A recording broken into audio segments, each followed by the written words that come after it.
Salut à tous les amis, c'est Akon, j'espère que vous allez bien. Aujourd'hui on se retrouve dans une nouvelle vidéo Creepy Mystery où je vais vous présenter 3 histoires d'horreur qui ne sont évidemment pas vraies. En tout cas j'espère, parce qu'elles sont tellement horribles qu'il vaut mieux se dire que ce n'est pas vrai. Donc sans plus attendre, on est parti pour se plonger dans ces 3 récits qui devraient vous faire apparaître quelques frissons sur la peau.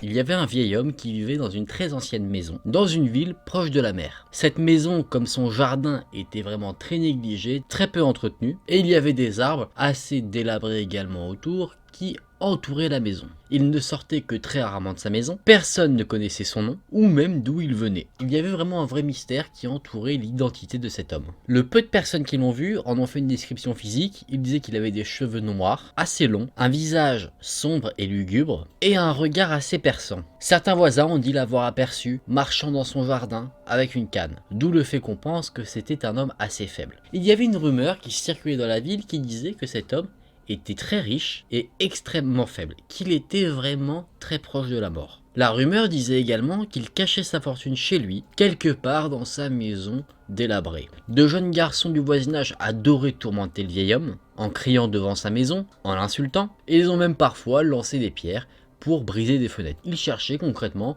à embêter ce vieil homme. Les enfants les plus vieux, eux, pour se donner un petit peu d'adrénaline, eux rentraient près de la maison, regardaient par la fenêtre pour essayer de voir le vieil homme et essayer de passer la main au travers des fenêtres cassées pour essayer de se saisir de quelque chose, pour également embêter ce vieil homme. Une nuit, 3 criminels ont décidé de commettre un cambriolage chez le vieil homme pour se saisir de sa fortune. Le plan était simple, c'était le prendre en otage, lui demander où il avait caché sa fortune et s'il ne répondait pas, le torturer pour lui faire avouer la localisation de sa richesse. Les 3 criminels se sont donc garés devant la maison et ils ont patienté qu'il fasse totalement nuit dans leur voiture. La lune brillait dans le ciel, il y avait un petit peu de vent qui passait au travers des arbres et à un moment donné, le moment de passer à l'action s'est fait ressentir quand les 3 criminels ont vu que les lumières venant de la maison s'étaient éteintes. 2 des criminels sont sortis de la voiture et sont allés devant la maison, ont mis une cagoule et ont sonné pour que le vieil homme vienne leur ouvrir la porte. Le 3e criminel, lui, attendait sagement dans la voiture que ses compagnons reviennent. Il était là pour partir le plus vite possible une fois qu'ils étaient revenus. Sauf que ils mettent quand même pas mal de temps, ils se demandent ce qu'ils peuvent bien faire. Il espère intérieurement qu'ils n'ont pas à torturer le vieil homme, parce que si jamais ils le tuent par mégarde, ils devraient retourner à la maison pour essayer de trouver la fortune et ça pourrait prendre vraiment toute la nuit. Au bout de quelques instants d'attente, il entend des cris venir de l'intérieur de la maison. Là forcément ça l'inquiète parce qu'il se dit mais ils sont en train de le torturer. Après cela, ce criminel entend des bruits de pas se rapprocher de la voiture, il se dit ça y est, les amis reviennent. Il entend que la portière de la voiture s'ouvre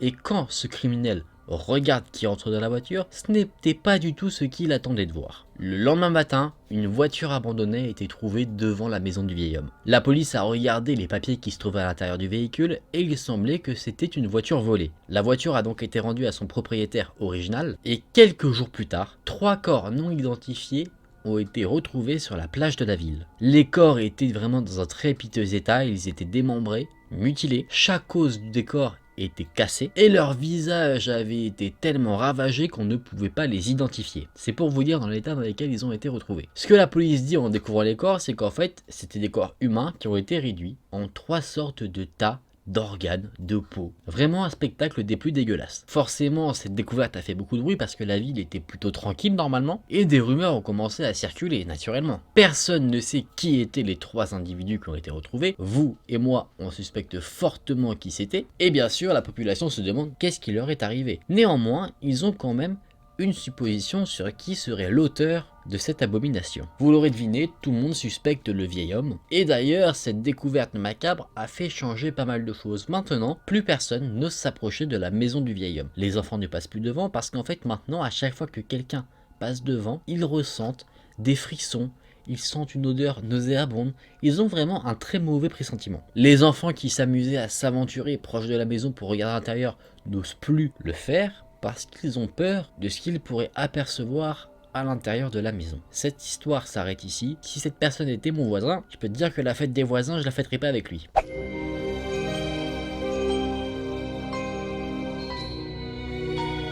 Dans cette seconde histoire, on va voir le récit concernant une femme qui s'appelle Marie, qui avait pour travail d'être support technique dans un call center. Vous savez, c'est un numéro que vous appelez quand vous avez un problème ou vous avez quelqu'un en ligne qui est là pour vous aider. C'était une journée assez chargée, le téléphone n'arrêtait pas de sonner, donc Marie avait été vraiment très occupée ce jour-là. Elle avait d'ailleurs du mal à tenir la cadence. Forcément, elle avait beaucoup d'appels, donc c'était assez compliqué à gérer. Après sa pause du midi, Marie a répondu au téléphone et elle avait en ligne un client vraiment très énervé. Il disait qu'il avait attendu plus de 45 minutes pour avoir quelqu'un en ligne. Donc bien sûr, Marie, pour assurer le service client, dit qu'elle est désolée et le remercie d'avoir patienté aussi longtemps. Mais l'homme, lui, n'en démord pas, il reste toujours aussi agité. Les excuses de Marie, il s'en fout, il déverse sa colère. Et là, on va avoir un autre problème, c'est que Marie n'arrive pas à trouver une solution au problème de l'homme qui l'a appelé. L'homme devient encore plus énervé. Du coup, Marie, pour trouver une solution au problème, décide de le mettre en attente pour aller demander à des responsables comment résoudre le problème de ce client. Et quand elle revient, le client est encore une fois plus énervé et il devient même hostile.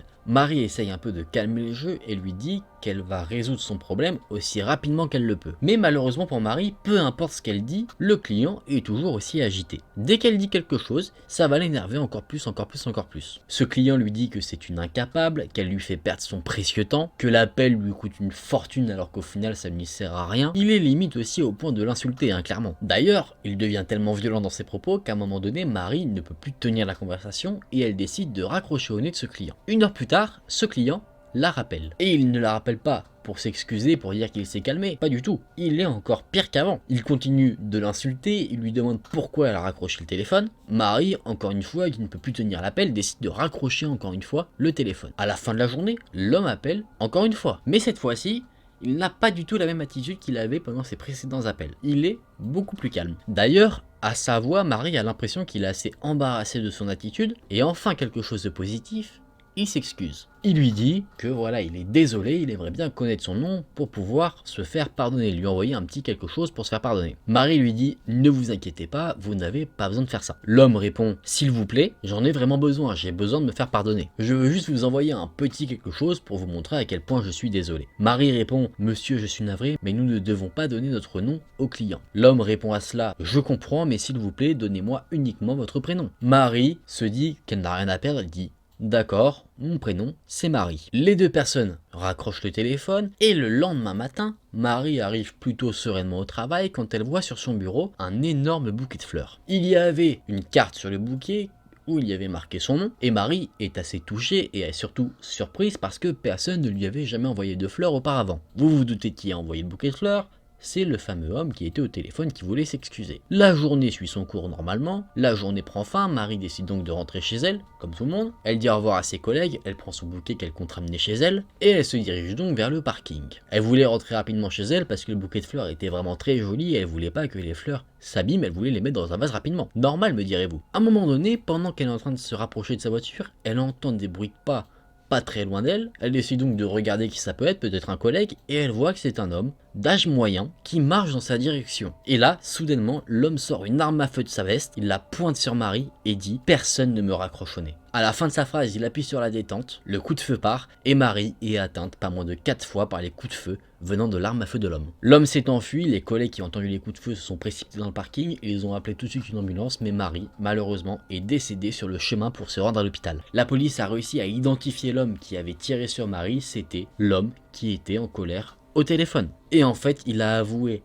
à la police comment, on va dire, il s'était débrouillé, c'est qu'il a envoyé les bouquets de fleurs pour identifier qui était Marie à la sortie du travail, quand les gens allaient quitter le bâtiment du call center, et du coup il se disait que la personne qui allait avoir en main le bouquet de fleurs qu'il avait lui-même envoyé, ce serait forcément la personne qui avait raccroché au téléphone. Je trouve personnellement c'est pas le plan le plus efficace parce que si Marie n'aimait pas du tout les fleurs et qu'elle aurait donné le bouquet à quelqu'un d'autre, il aurait tué quelqu'un qui aurait rien eu à voir dans l'histoire. C'est une histoire, je trouve, qui est terrible mais aussi assez triste parce que la pauvre Marie faisait que son travail et elle a été tuée parce qu'un homme était totalement fou. Concrètement, on va pas se mentir, c'est juste ça la raison.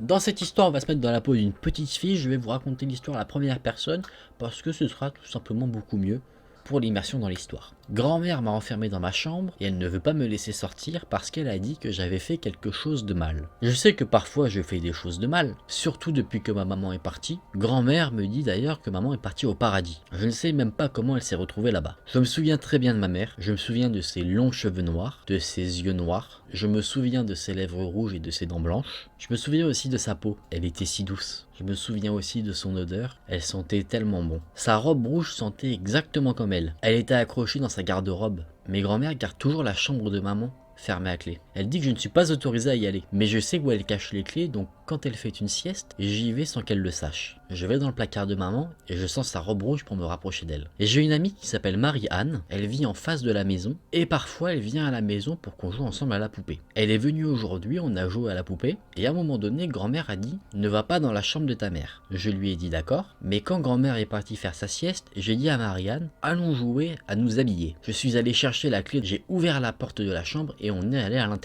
Il faisait très sombre, on ne voyait pas grand chose. J'ai dit à Marie-Anne que c'était là que ma maman vivait. Marie-Anne m'a répondu « Tu n'as pas de mère ?» Et étrangement, ça m'a mis un petit peu en colère. Et j'ai ouvert l'armoire de maman et j'ai sorti sa fameuse robe rouge. J'ai dit à Marie-Anne que c'était la robe préférée de ma maman, ce à quoi Marie-Anne a répondu « La robe pue ». J'ai répondu que non, ça ne sentait pas mauvais, ça sentait comme des fleurs. Marie-Anne m'a répondu que la robe sentait la mort. Ça m'a encore mis un peu plus en colère. En voyant un cadre, Marie-Anne m'a demandé qui était sur la photo. J'ai dit que c'était ma mère et je lui ai demandé si elle la trouvait jolie. Marie-Anne m'a répondu « Elle est moche, elle a des yeux étranges et des dents bizarres ». J'ai répondu que ce n'était pas vrai et que ma maman était la plus belle femme du monde entier. Marie-Anne n'était pas d'accord avec moi, elle a dit que ma maman ressemblait à une morte. J'ai été vraiment très vexé.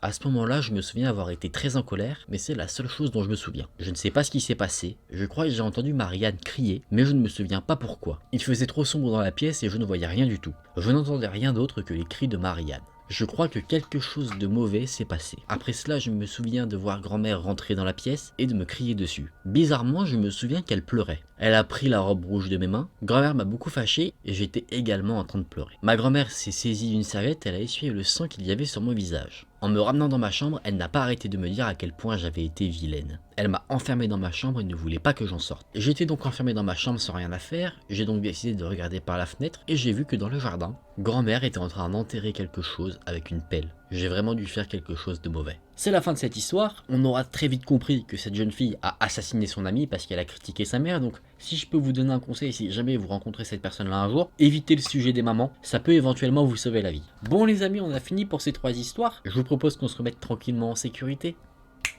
C'était des histoires plutôt sympathiques, des histoires selon moi assez douces, bien qu'elles soient horrifiques, mais vous voyez on n'a pas vraiment de sang qui vole dans tous les sens avec un tueur qui a éventré quelqu'un et tout, sauf pour la première histoire. Mais c'était plutôt dans le récit assez tranquille et à la fin on avait une petite révélation horrifique où on nous dit qu'une des personnes de l'histoire a commis quelque chose de totalement horrible et c'est ça que je trouve intéressant aussi dans les histoires d'horreur. On a vraiment tout un contexte, toute une mise en place vraiment qui nous endort un petit peu et à la fin on nous balance ce truc horrifique. Les amis, j'espère que ces 3 histoires vous auront plu, qu'elles vous auront intéressé, qu'elles vous auront peut-être mis pas très à l'aise dans certaines situations. Si la vidéo vous a plu, n'hésitez pas à liker la vidéo et à vous abonner à la chaîne. Nous on se retrouve très vite dans une prochaine vidéo.